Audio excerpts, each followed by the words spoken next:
Hello friends, welcome back my YouTube channel MS maths. जहां मैं upload करता हूं बीएससी मैथमेटिक्स एंड फिजिक्स से related video lectures. So in this video I will explain the IIT JAM topic for like mathematics linear algebra. So अगर आप higher mathematics की preparation कर रहे हैं तो मेरा चैनल आपके लिए बहुत हेल्पफुल रहेगा, क्योंकि मैं यहाँ पे वीडियोस अपलोड करता हूँ for higher mathematics. So IIT JAM से रिलेटेड जो लीनियर अलजेब्रा का टॉपिक है उसमें आज हम बात करने वाले हैं वेक्टर मैट्रिक्स स्पेस। ये आप किसी भी लाइक एग्जाम के बारे में इसकी प्रिपरेशन कर रहे हैं तो आपके ये यूजफुल होगा। हम बात कर रहे हैं वेक्टर मैट्रिक्स स्पेस के बारे में कि वेक्टर मैट्रिक्स स्पेस क्या होता है, किसी मैट्रिक्स का वेक्टर स्पेस हम कैसे बनाते हैं।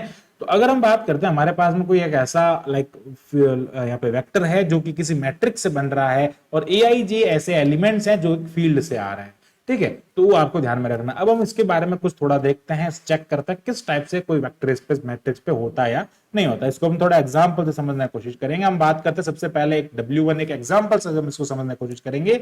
मान लीजिए कि A जो है लाइक बिलोंग कर रहा है वेक्टर से, ठीक है, और हम यहाँ पे ले रहे हैं एक ऐसा ले लेते हैं ना, A transpose is equals to A transpose A. अगर ये इस टाइप से इक्वल है तो ये आपको आइडेंटिटी मिलेगा, ठीक है। अब ये आइडेंटिटी मिलेगा, लेकिन ये ध्यान रखना है कि जब भी हम वेक्टर स्पेस की बात करते हैं तो एक तो उसमें आप कोई भी दो एलिमेंट ले रहे हैं उनका सम करेंगे तो भी वो वेक्टर स्पेस में उसको सेटिस्फाई करना चाहिए, दूसरा उसमें जीरो कंटेन करना चाहिए। बट अगर हम इन वाले में बात करते हैं तो यहाँ पे आइडेंटिटी मैट्रिक्स जो होती है ना, अगर मैं 2x2 की बात करता हूँ ये होती है, ठीक है। इसमें क्या होगा कि कभी भी लाइक ए मैट्रिक्स जो है वो जीरो जीरो मैट्रिक्स नहीं होगी, और जब तक जीरो जीरो मैट्रिक्स नहीं होती है तब तक हम उसको क्या कहते हैं, वो वेक्टर स्पेस नहीं बन सकता है। इट मींस वो यहाँ पे ये जो हमने एक एग्जांपल लिया वो वेक्टर स्पेस नहीं है। इस टाइप से मैं 4-5 एग्जांपल आपको दे देता हूँ ताकि आपको इसका कॉन्सेप्ट समझ में आ जाए। हालांकि बहुत सारे एग्जांपल इस पे बन सकते हैं, बट फिर भी मैं आपको थोड़ा कॉन्सेप्ट जो है बेसिक कॉन्सेप्ट समझाने की कोशिश करता हूँ यहाँ पे।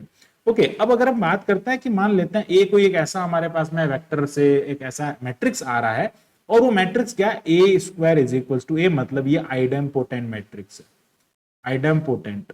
ओके, आइडेम्पोटेंट मैट्रिक्स में क्या होता है कि जब भी हम किसी बात कर रहे हैं आइडेम्पोटेंट, उसमें क्या होता है, ध्यान ये रखना, इसमें जीरो तो आ जाएगा।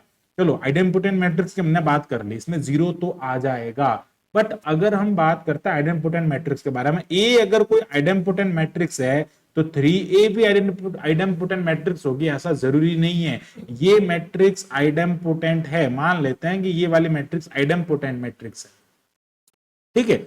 इट मींस ऐसा जरूरी नहीं है कि वो 3A, अगर हम उसको स्केलर यानी कि फील्ड से जो एलिमेंट आ रहा है अगर हम उससे उसको मल्टीप्लाई कर देते हैं तो मे नॉट बी, ओके, मे और मे नॉट बी, ये हो भी सकता है और नहीं भी हो सकता, ठीक है। तो उस कंडीशन में हम इसको लाइक वेक्टर स्पेस नहीं कह सकते। तो कहने का मतलब इसमें जीरो तो कंटेन कर रहा है, बट वापस वो क्या हो रहा है, यहाँ पे लाइक सेम लाइक कॉम्पोजिशन में वापस वो बन नहीं रहा है। या फिर हम ऐसा कह सकते हैं कि भाई सेम जैसे आइडेम्पोटेंट मैट्रिक्स है तो उसका सम भी आइडेम्पोटेंट मैट्रिक्स, सॉरी, उसको स्केलर से मल्टीप्लाई करने पर भी आइडेम्पोटेंट मैट्रिक्स आपको नहीं मिलेगा।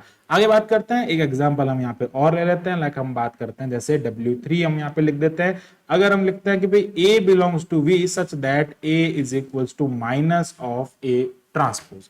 अब इसमें क्या होगा, देखो इसको थोड़ा समझने की जरूरत है। यहां पे अगर हम बात करते हैं किसी मैट्रिक्स के बारे में तो यहां पे सबसे पहला चीज तो इसमें जीरो कंटेन कर जाएगा, जीरो इसमें कंटेन कर रहा है। दूसरा हम यहाँ पे बात करते हैं लाइक अगर मैं अल्फा ए से कोई भी मैट्रिक्स है उसका ट्रांसपोज अगर उसके नेगेटिव के इक्वल है तो हम उस पर कोई भी अल्फा लाइक 5 से मल्टीप्लाई कर दो, 3 से कर दो, उसका आंसर तो सेम ही आएगा, उससे कोई फर्क नहीं पड़ रहा। तो यार ये क्या हो जाएगा, एक यहाँ पे दोनों कंडीशन सेटिस्फाई कर रही है तो ये एक सब स्पेस हो जाएगा। एक और एग्जांपल के हम यहाँ पे बात कर लेते हैं। जैसे मैं यहाँ पे लिखता हूँ W4, तो ये हो रहा है A is belongs to V and A square is equals to 1। Involutory matrix, sorry unitary matrix, not in involutory, zero होता है, यूनिटरी मैट्रिक्स की बात करता है। ये जो मैट्रिक्स है इसको हम कहते हैं यूनिटरी मैट्रिक्स, ठीक है। यूनिटरी जो मैट्रिक्स होती है उसमें क्या होता है, आइडेंटिटी जब भी आ जाता है तो यार वहां पे जीरो कंटेन नहीं करता है।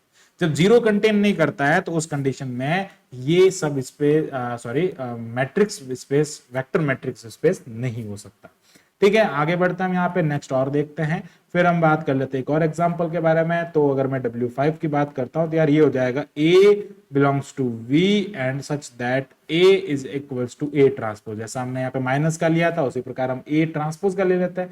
तो वही बात आपको ध्यान में रखना, एक तो सम इज आल्सो, इसका क्या होगा, सम भी। अगर हम बात करते हैं ए के बारे में तो तो अगर ऐसे अगर दो मैट्रिक्स ले लेंगे जो जिनका ट्रांसपोज ऐसा है, मान लीजिए भाई ए ट्रांसपोज ए के इक्वल है, बी ट्रांसपोज बी के इक्वल है, अगर हम इन दोनों को ऐड कर देंगे तो यार उसका भी क्या हो जाएगा, ए प्लस बी ट्रांसपोज के इक्वल हो जाएगा। तो ये इस कंडीशन को सेटिस्फाई कर रहा है। दूसरा, इसमें जीरो कंटेन हो रहा है। तीसरा, अगर हम इसको किसी अल्फा से मल्टीप्लाई कर देंगे तो ये हो जाएगा, ये भी एक वेक्टर स्पेस हो जाएगा। इस प्रकार आपको जो कंडीशन, बेसिक कंडीशंस होते हैं वो आपको पता होने चाहिए। 6 नंबर पे हम एक एग्जांपल की बात कर देते हैं W6 के बारे में।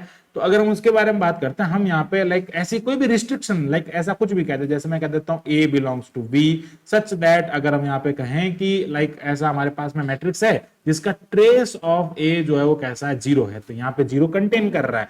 ट्रेस ऑफ ए इसमें 0 कंटेन करते हैं। तो आपको ध्यान में रखना है कि जब भी हम उसको लाइक मान लेते हैं कोई भी एक ऐसा मैट्रिक्स है, ऐसे 2 3 0 4 2 0 एंड 0 0 -4, अब ये एक ऐसा मैट्रिक्स है, इसका ट्रेस जो है ना 2 + 2 - 4 इज इक्वल टू आपको 0 मिलेगा। अब इस मैट्रिक्स में अगर मैं इसको एक तो पहले क्या हो गया, 0 कंटेन हो गया, सबसे पहले कंडीशन 0 इसमें कंटेन हो। अगर मैं इसके किसी अल्फा से मल्टीप्लाई कर दूं या फिर मैं कह दूं इसको मैं 3 से मल्टीप्लाई कर दूंगा, तो यार सारे एलिमेंट 3 से मल्टीप्लाई होंगे। अगेन जो नई मैट्रिक्स बनेगी उसका ट्रेस क्या आएगा, 6 + 6 - 12 इज इक्वल टू 0 हो जाएगा। तो हर कंडीशन में आप इसको किसी भी नंबर से मल्टीप्लाई कर दो, स्केलर के किसी भी फील्ड के किसी भी एलिमेंट से इसको अगर आप मल्टीप्लाई करेंगे तो इस कंडीशन को सेटिस्फाई करेगा। तो कहने का मतलब ये हो गया कि ये एक सब स्पेस हो जाएगा। नेक्स्ट हम बात करते हैं, एक और एग्जांपल हम यहाँ पे ले लेते हैं। जैसे अगर आपको कह दे कि डिटरमिनेंट 0 है, A belongs to V such that like determinant of A is equals to 0, तो ये भी एक सब स्पेस हो जाएगा। मतलब अगर हम कहते हैं कि लाइक कोई मैट्रिक्स हम यहाँ पे लिख देते हैं ना, यहाँ पे लिख दिया मैंने 4 2 और ये आ जाएगा आपके पास में यहाँ पे 2 4, सॉरी 2 4, इसका डिटरमिनेंट 0 नहीं होगा यहाँ पे, लाइक बात करता है ये 0 0 ये 2। अब ये मैट्रिक्स है, इसका डिटरमिनेंट 0 है, ठीक है, इसका डिटरमिनेंट 0 हो जाएगा। लाइक ये एक कोई मैट्रिक्स है, इसका डिटरमिनेंट 0 है। अब अगर पहला बात तो इसमें 0 कंटेन कर रहा है, डिटरमिनेंट 0 आ रहा है, मतलब 0 वाला कंडीशन इसमें सेटिस्फाई हो रहा है। दूसरा, अगर हम इसको किसी भी स्केलर से मल्टीप्लाई कर, मैं 4 से करूं 6 से करूं, लाइक इससे 4 से करेंगे 16 8 0 0, अगेन इसका डिटरमिनेंट आपको 0 मिलेगा। तो कहने का मतलब ये भी एक वेक्टर स्पेस हो जाएगा। एक और एग्जांपल हम यहाँ पे ले सकते हैं, W8, हम यहाँ पे निलपोटेंट मैट्रिक्स ले लेते हैं। निलपोटेंट मैट्रिक्स कैसे होगा, नहीं होगा, वो आपको समझना पड़ेगा। जैसे हम बात करते हैं A belongs to V such that nilpotent, like nilpotent matrix. अब देखो निलपोटेंट मैट्रिक्स में होता क्या है, निलपोटेंट मैट्रिक्स आपको पता होगा, नहीं तो फिर यहाँ पे सारा जो मैट्रिक्स है ना, मैट्रिक्स का जो टॉपिक है वो भी आपका IIT जैम का टॉपिक हमारी वेबसाइट पे भी आपको मिल जाएगा, बाकी आपको यहाँ पे प्लेलिस्ट में भी मिल जाएगा।